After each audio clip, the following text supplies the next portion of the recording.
खेल तो गिल्ली डंडा था भाई उस समय में, कि अपना बोरी बिस्तर ले जाया करते थे, लालटेन अपनी ले जाया करते तो उसके अंदर पढ़ा करते थी। तो प्राइमरी शिक्षा तो मेरी गांव में ही हुई। आपने कहा कि मैं किस्मत से सेलेक्ट हो गया, अगर किस्मत वहाँ साथ ना देती, सेलेक्ट ना हो पाते तो किस ओर रुख करते आप? बैलगाड़ी का एक्सीडेंट हुआ, कल मोटरसाइकिल का एक्सीडेंट हुआ, परसों हवाई जहाज का एक्सीडेंट हुआ।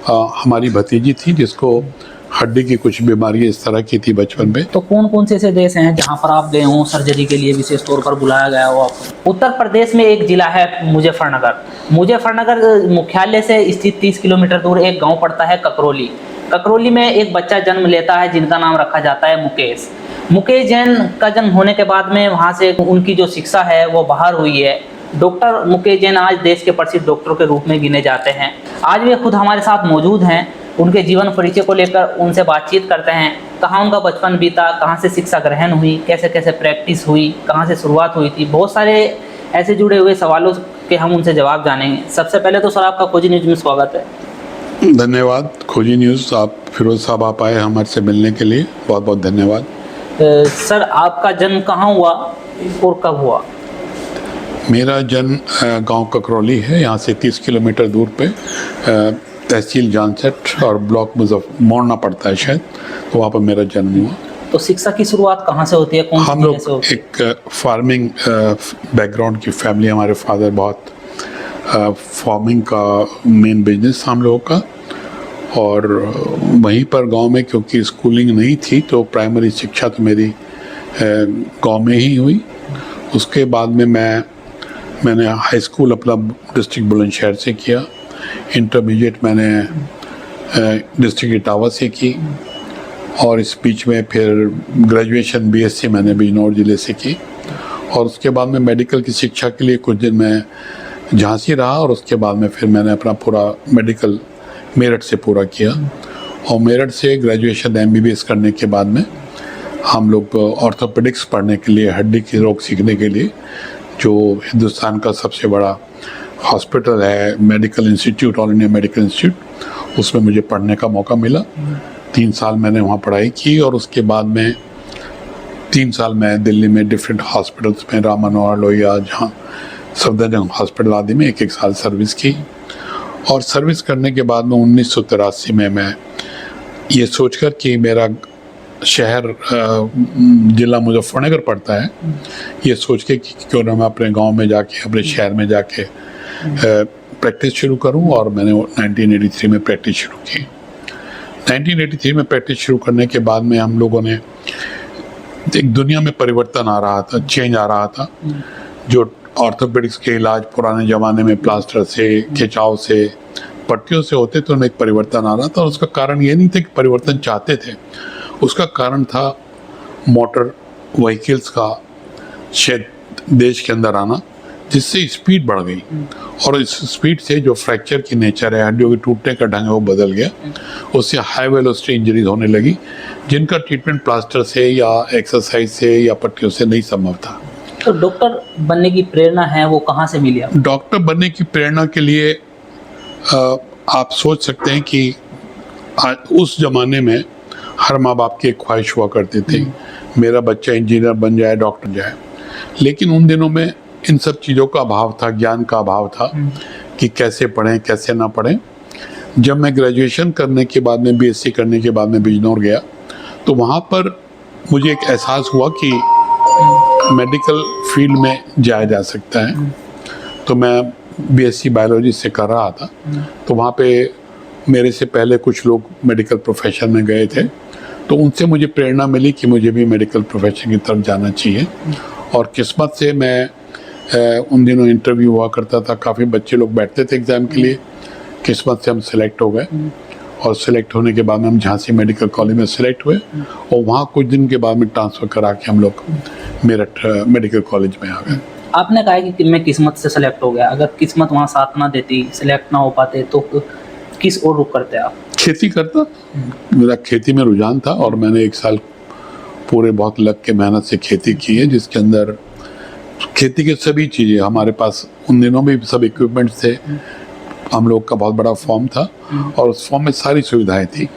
तो कौन सी खेती थी जो मुकेश जैन जी के द्वारा की गई? मेनली हम लोग के दो खेतियों में दो चीज़ें, ईख का और गेहूं की, दो मेन खेती हुआ करती थी। बाकी राइस वगैरह भी हुआ करता था, लेकिन ये दो मेन खेती होती है। और इसमें हमने पूरा ज्ञान हासिल किया, पूरा ध्यान दिया और खुद करा करते थे, पर्सनली किया करते थे। ट्रैक्टर चलाना, खेत जोतना, ये आदि सब चीज़ें 1 साल तक पूरी मेहनत से की। तो अगर डॉक्टर में सिलेक्ट नहीं होते तो आज बहुत बड़े किसान होते, बढ़िया वाले किसान होते हैं। कभी ऐसा लगता है जब हम किसी फील्ड के लिए काम करते हैं, कभी ऐसा लगता है मोह भंग हो जाता है कि ये फील्ड हमने गलत चुन लिया, कभी ऐसा फील हुआ? नहीं, ऐसा कभी भी एहसास नहीं हुआ, क्योंकि ये फील्ड मैं समझता हूँ जितने भी डॉक्टर से संबंधित फील्ड है उनमें ये एक फील्ड ऐसा है जो हर रोज नया सीखने का मौका देता है। क्योंकि एक्सीडेंट हमेशा एक सा नहीं होता। आज बैलगाड़ी का एक्सीडेंट हुआ, कल मोटरसाइकिल का एक्सीडेंट हुआ, परसों हवाई जहाज का एक्सीडेंट हुआ, तरसों ट्रेन का एक्सीडेंट हुआ। हर एक्सीडेंट डिफरेंट है, हर फ्रैक्चर डिफरेंट है। इसका कोई अंत नहीं है सीखने का। अगर आप हर रोज नहीं सीखेंगे नई चीज तो आप इलाज कर ही नहीं सकते। तो इससे इंटरेस्टिंग कोई सब्जेक्ट नहीं। भगवान ने मुझे इसीलिए पैदा किया था कि मैं हड्डी का बेस्ट इलाज कर सकूं, और वो मेरा ध्येय रहा है। और उसको करने के लिए मैंने कोई दिन ऐसा नहीं छोड़ा जिस दिन मैंने अपनी पढ़ाई छोड़ी हो, सीखना छोड़ा हो। आज भी मैं ऐसी स्थिति में हूँ कि बहुत से काम गलत करता हूँ, अगले दिन सीख लेता हूँ, क्योंकि मरीज अब आते हैं तो उन्हीं से हम सब सीखते हैं। और इन ट्रेनिंग के लिए मैंने विदेशों में जाके फेलोशिप्स की ट्रेनिंग की, अमेरिका में, जर्मनी में, इटली में, ऑस्ट्रेलिया में, रशिया में, स्विट्ज़रलैंड में, डिफरेंट जगह पे जाके जो बेस्ट पॉसिबल ट्रेनिंग हुआ कर सकते उस ज़माने में होती थी, वो लगातार सीखते रहे। क्योंकि जब हम पढ़ के आए थे उन दिनों ऑपरेशंस नहीं होते थे, तो ऑपरेशन की जितनी भी टेक्नोलॉजी बाद में डेवलप हुई है और आज तक डेवलप होती जा रही है। और हम जो भी लेटेस्ट टेक्नोलॉजी हिंदुस्तान से बाहर अमेरिका में, जर्मनी में है, वो सभी टेक्नोलॉजी हमारे पास अवेलेबल है। तो हड्डी रोग विशेषज्ञ बनने की क्या वजह थी? क्योंकि डॉक्टर में और भी फील्ड बहुत सारे हैं। हड्डी रोग का विशेष उसके अंदर योगदान हमारी भतीजी थी, जिसको हड्डी की कुछ बीमारियां इस तरह की थी बचपन में, जिनको छोटी बच्चे 2 साल 3 साल की एज में उसके ट्रीटमेंट के लिए हमको हड्डियों के डिफरेंट डिपार्टमेंट में दिल्ली में जाना पड़ता था। तो उससे एक मन में ये रहा कि ये भी एक सब्जेक्ट है। वैसे तो कोई ज्ञान उस टाइम ज़्यादा नहीं था, लेकिन उसमें इंटरेस्ट डेवलप होता रहा, और उसी डेवलप इंटरेस्ट होने के बाद में हमने ऑर्थोपेडिक चुना। और ये मेरा डे 1 से मेरे को डिसाइडेड था कि अगर मैं डॉक्टर बनूंगा तो हड्डियों का बनूंगा। तो सबसे पहले ऑपरेशन या सर्जरी आप कहाँ करते हैं, कौन से हॉस्पिटल में करते हैं? जो सबसे शुरू में तो हम दिल्ली करते थे, अभी भी दिल्ली 2 डिफरेंट हॉस्पिटल में जाके सर्जरीज करते हैं। लेकिन अब तो हम हमारा अपना हॉस्पिटल जब यहाँ पर बनाया 1983 में, तब से लगातार सर्जरीज कर रहे हैं। 83 के बाद में 2002 में फिर हमने नया हॉस्पिटल बनाया, वहाँ और टेक्नोलॉजी एडवांस हो गई। उसके बाद में वहाँ रहने के बाद वहाँ पे काफ़ी चीज़ें नई डेवलप की, तो हमने कोशिश की कि हम अपने शहर में और जो लेटेस्ट डेवलपमेंट कर सकते हैं हड्डी के फील्ड में, उसको हमने यहाँ पर जानसठ रोड पे जो नया हॉस्पिटल बनाया, जिसके अंदर सारी फैसिलिटीज़ हैं और वो वर्ल्ड की बेस्ट फैसिलिटीज़ अवेलेबल हैं। इंफ्रास्ट्रक्चर वर्ल्ड का बेस्ट है। ऑपरेशन थिएटर आपको हिंदुस्तान में भी ऐसे देखने को नहीं मिलेंगे, जिस स्टैंडर्ड के थिएटर्स इक्विपमेंट्स हमारे पास हैं।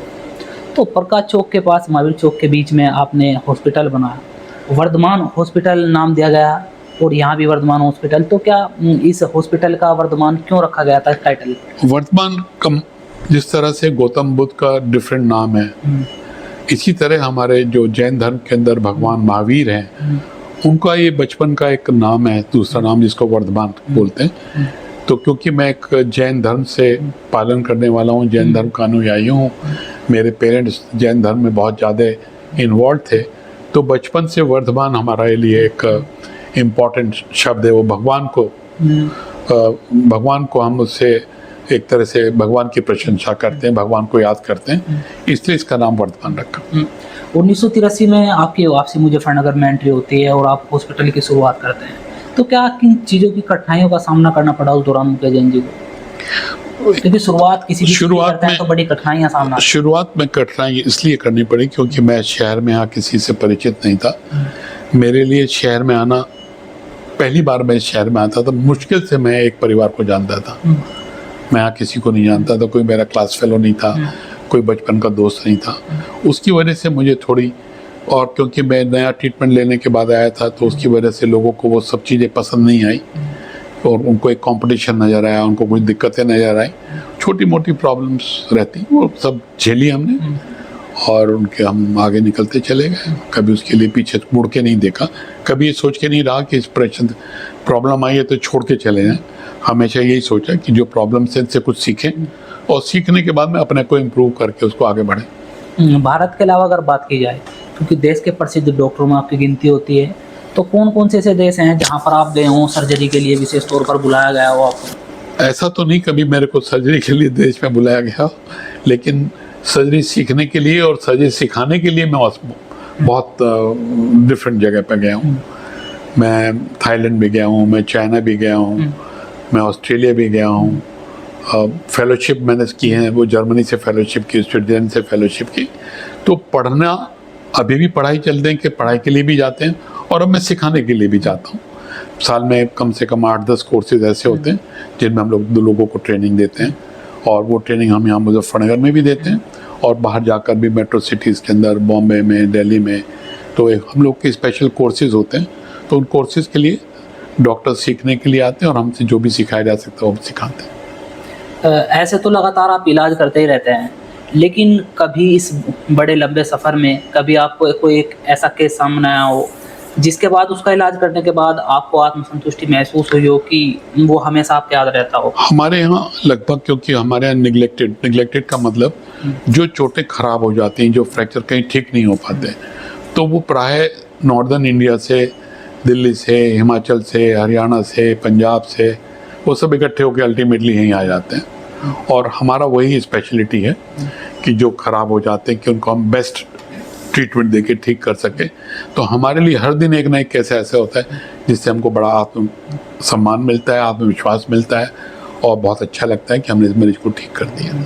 और ये तो आप मरीजों से जानें, जो बेचारे कष्ट में हैं उनसे पूछें, वो आपको बताएंगे कितने कष्ट में थे और किस तरह से वो इम्प्रूवमेंट यहाँ लेके जाते हैं। तो कौन कौन से ऐसे मेडल हैं जो आपको दिए जा चुके हैं, आपकी जो आपके कार्य को देखते हुए आपको सम्मानित किया जा चुका है? वो हर जगह हम जहाँ भी जाते हैं वहाँ कहीं ना कहीं सम्मान ही मिलता है। ऐसे कौन से बड़े अवार्ड हैं जो आपको दिए गए हैं उत्तर प्रदेश में अगर बात करें? मेरे पास कोई ऐसा अवार्ड नहीं है जो हड्डी से संबंधित हो।